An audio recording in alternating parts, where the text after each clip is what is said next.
कौन नहीं चाहता है कि राहुल गांधी कांग्रेस पार्टी में लंबे समय तक रहें, सबसे मजबूत आवाज रहे और सबसे ताकतवर नेता के तौर पर स्थापित रहे।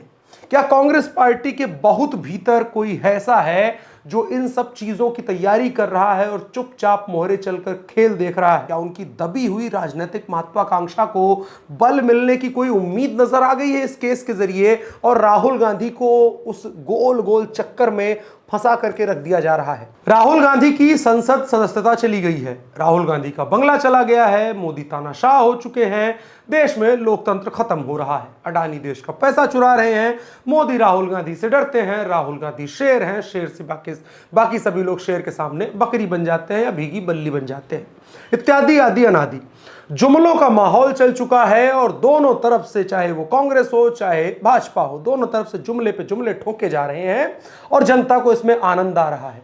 लेकिन क्या इस आनंद भरे माहौल में आपको नहीं लगता है कि एक ऐसा प्रश्न है जो छूट रहा है? उसका उत्तर मिलना तो दूर है, उस प्रश्न को उठाना भी लोग जरूरी नहीं समझ रहे या लोगों के जहन में ही नहीं आ रहा है। क्या आपको इन सब चीजों के बीच कुछ मिसिंग नहीं लग रहा है? आइए आपको हिंट देते हैं।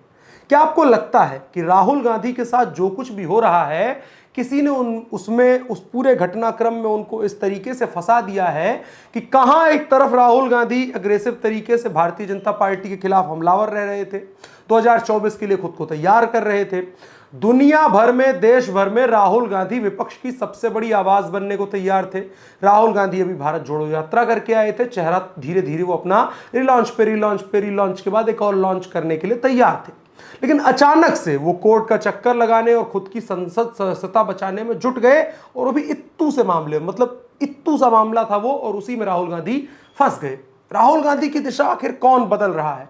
कौन नहीं चाहता है कि राहुल गांधी कांग्रेस पार्टी में लंबे समय तक रहें, सबसे मजबूत आवाज रहे और सबसे ताकतवर नेता के तौर पर स्थापित रहे? क्या कांग्रेस पार्टी के बहुत भीतर कोई ऐसा है जो इन सब चीजों की तैयारी कर रहा है और चुपचाप मोहरे चलकर खेल देख रहा है? यह समझना बेहद जरूरी है कि राहुल गांधी के खात्मे की तैयारी, राजनीतिक हत्या की तैयारी कौन कर रहा है। आइए इस वीडियो में समझने का प्रयास करते हैं। नमस्कार, मेरा नाम है अनुराग मिश्रा और आप देख रहे हैं इंडी क्लिक। चैनल को सब्सक्राइब करें और लगातार हमारे साथ जुड़े रहें। आइए बढ़ते हैं वीडियो में। अगर आप मानहानि के इस मामले को देखेंगे और उसके बाद की सजा को देखेंगे तो आप भी सोच उठेंगे कि इतनी बड़ी सजा वो भी इतनी आसानी से कैसे हो सकती है। और राहुल गांधी के मैनेजर्स जो हैं, क्या उनको ये बात समझ में नहीं आ रही है कि अगर राहुल गांधी की ये सजा कायम रह जाती है तो चुपचाप राहुल गांधी की राजनीतिक हत्या हो जाएगी और उसके बाद राहुल गांधी नाम का ये जो बनाया हुआ तिलिस्म है ये टूट जाएगा। क्योंकि आप समझिए कि राहुल गांधी की सजा अगर कायम रहती है तो 2 लोकसभा सीधे सीधे राहुल गांधी के हाथ से गई, 2 साल की सजा और 6 साल चुनाव न लड़ पाने की कानूनी स्थिति, कुल 8 साल। 8 वर्षों के लिए राहुल गांधी वोटिंग पॉलिटिक्स से दूर हो जाएंगे। यानी 2024 जो सामने है वो गया और 2029 जो अगला है वो गया और उसके बाद कहीं 2034 आएगा। राहुल गांधी आज 52 साल के हैं, तब वो 62 साल के हो चुके होंगे और वो 2034 के चुनाव तक और 10 वर्षों की सक्रिय राजनीति से दूर रहने के बाद क्या आपको लगता है कि राहुल गांधी, वही राहुल गांधी कांग्रेस पार्टी में रह पाएंगे? वही ताकत उनके पास रह पाएगी? वही पैसा उनके पास रह पाएगा? या फिर ऐसा कोई है कि जो राहुल गांधी की जगह ले लेगा? यानी राहुल गांधी खेल से अगर बाहर हो जाएंगे तो कौन है जो राहुल गांधी की जगह ले सकता है और वो कौन है जो ऐसा करना चाहता है? और सबको पता है राहुल गांधी मैनेजर्स के सहारे चलते हैं, तो कौन है जो उन मैनेजर्स को मैनेज कर रहा है? क्या प्रियंका गांधी वो हैं जो लगातार राहुल गांधी के साये में गायब हो जा रही हैं? क्या उनकी दबी हुई राजनीतिक महत्वाकांक्षा को बल मिलने की कोई उम्मीद नजर आ गई है इस केस के जरिए और राहुल गांधी को उस गोल गोल चक्कर में फंसा करके रख दिया जा रहा है? क्योंकि पार्टी पर कोई गांधी ही राज करेगा, सभी को पता है। सोनिया गांधी की पहली पसंद राहुल है, लेकिन आधिकारिक रूप से अयोग्य साबित होने के बाद जाहिर है कि नंबर 2 जो भी होगा वो नंबर 1 की जगह ले लेगा और पार्टी में नंबर 2 मतलब प्रियंका वाड्रा। क्या कांग्रेस का जो G23 है, जो कहीं ना कहीं राहुल से या कांग्रेस के वर्तमान आला कमान जो राहुल सोनिया को मिला करके बनता है, उनसे नाराज लोगों का समूह है, वो प्रियंका गांधी में, प्रियंका वाड्रा में संभावनाएं देखते हुए उनके नेतृत्व को मजबूती देने का काम कर रहा है? कुछ भी हो सकता है भाई साहब, राजनीति है ये। आज प्रधानमंत्री नरेंद्र मोदी को देख लीजिए, आज उनसे ताकतवर देश में कोई राजनेता नहीं है। भारतीय जनता पार्टी के किसी भी नेता में आज वो कुवत नहीं बची है कि सार्वजनिक मंच से या दबी जबान से भी नरेंद्र मोदी के बारे में कुछ भी बोल दे। और पॉलिटिकल परसेप्शन भी नरेंद्र मोदी के साथ खड़ा है। लेकिन 2012, 13, 11 के आसपास देखिए, जो आज उनके मंत्रिमंडल में सबसे बड़े पदों पर बैठे लोग हैं, राजनाथ सिंह से लेकर के नितिन गडकरी, इसके बीच में सुषमा स्वराज जी थी और तमाम लोग थे, इन सभी का सुर क्या था? कोशिश करी थी कि राहुल एक तरीके से नरेंद्र मोदी को बाहर कर दिया जाए, लेकिन विफल हुई। क्योंकि उसकी सबसे बड़ी आप वजह में जाएंगे तो नरेंद्र मोदी के पास ऐसा कोई ताकत नहीं था, कोई जादू नहीं थी, या नरेंद्र मोदी में ऐसा कुछ नहीं था, बल्कि नरेंद्र मोदी में ऐसा कुछ जनता को दिख गया था कि जनता नरेंद्र मोदी के साथ खड़ी हो गई थी। और वो प्लान कामयाब नहीं हुआ। जनता ने नरेंद्र मोदी के नाम पर वोट किया और नरेंद्र मोदी को जिता करके संसद भेज दिया। वो प्लान कामयाब नहीं हुआ। कमोबेश अब वही प्लान कांग्रेस में चल रहा है और इसके कामयाब होने के आसार भी हैं, क्योंकि राहुल गांधी के साथ न पार्टी है, न जनता है, न किस्मत है, न बुद्धि है। बचे हैं तो बस मैनेजर्स और मम्मी। और सामने उनके कौन कौन खड़े हैं? पायलट को ले लीजिए, प्रियंका को ले लीजिए। कांग्रेस में जिस भी नेता के भीतर ये दम है कि कम से कम वो अपने दम पर एक लोकसभा या विधानसभा सीट निकाल सकता है, उसको राहुल से दिक्कत है। क्योंकि उनकी की कराई मेहनत पर पानी फेरने की इकलौती हैसियत राहुल गांधी के पास है। तो ऐसे लोग, क्या ऐसे लोगों का एक समूह तैयार हो रहा है जो प्रियंका गांधी को कहीं ना कहीं प्रमोट कर रहा है। और प्रियंका गांधी को ऐसा लगता है कि मान लीजिए अगले 10-15 वर्षों तक उनकी दाल नहीं गलती है, राहुल और उनके बीच में पार्टी ऐसे बटी रह जाती है, फिर भी उनके बेटे का भविष्य जो है, क्योंकि राज तो गांधी को ही करना है, राहुल गांधी के आगे ना तो पाछे पगा जिक्रे मरे परोए गधा वाली स्थिति है। तो कोई ना कोई तो ऐसा आएगा, गांधी में से ही आएगा। और गांधी में से कौन आएगा? वो प्रियंका वाड्रा या प्रियंका गांधी का बेटा बेटी, उनके परिजन होंगे। तो जाहिर सी बात है कि वहां पर ताकत जोर आजमाइश चल रही है। इसकी एक और आपको मिसाल हम देते हैं। राहुल गांधी को 2019 में 2 जगहों से चुनाव लड़ाया जाता है, अमेठी से और वायनाड से। अमेठी से राहुल गांधी चुनाव हार जाते हैं, वायनाड से जीत जाते हैं।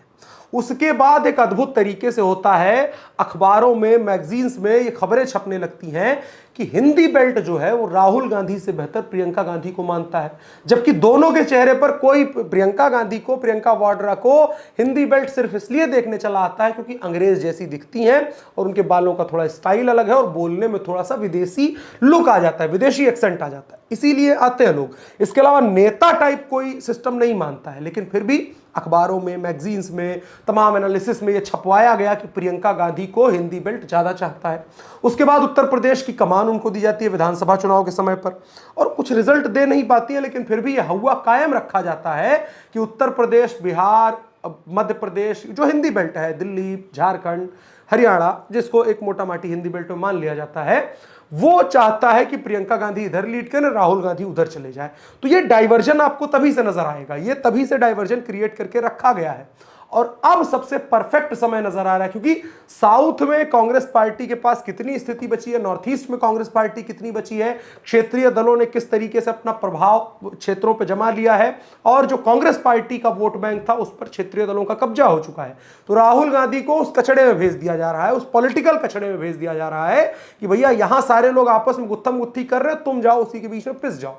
राहुल गांधी के साथ यही हो रहा है। कर्नाटका में आप देख लीजिए, सरकार कांग्रेस पार्टी की बनती है, लेकिन जेडीएस के साथ में गठबंधन होता है, फिर पार्टी में टूट हो जाती है, 3 गुटों में पार्टी बढ़ती है, बवाल होता है। ये सभी आपको पता है, और इसकी सोल वजह राहुल गांधी थे।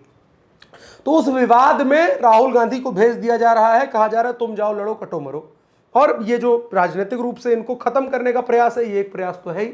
और ये मैं लंबे टाइम से बता रहा हूं कि लंबे समय से क्या होता आ रहा है, ये तात्कालिक है जो अभी राहुल गांधी के साथ हो रहा है। लंबे समय से राहुल गांधी को बाहर निकालने का प्रयास किया जा रहा है कि जो पॉपुलर एरिया है, जहां पर कांग्रेस पार्टी का कभी गढ़ हुआ करता था, या जो एक तरीके से प्रधानमंत्री टाइप वाला जो इमेज बनाने की क्षमता रखता है, उत्तर प्रदेश, बिहार, मध्य प्रदेश, हरियाणा, दिल्ली, वेस्ट बंगाल तक चले जाए आप, यहां तक मिल करके जो आपको प्रधानमंत्री वाली छवि आपकी बनाने की हैसियत रखती है, वहां से राहुल गांधी को दूर करो, ले आओ प्रियंका गांधी को। और इसी साजिश के तहत अमेठी से राहुल गांधी हारे अपनी नाकाबिली की वजह से, और स्मृति ईरानी जीत गई, लेकिन वो एक सभी को नजर आ गया था कि ये एक मौका है जब राहुल गांधी को हिंदी हार्टलैंड से निकाल करके बाहर किया सकता है और धड़ाक से प्रियंका गांधी की एंट्री की जा सकती है।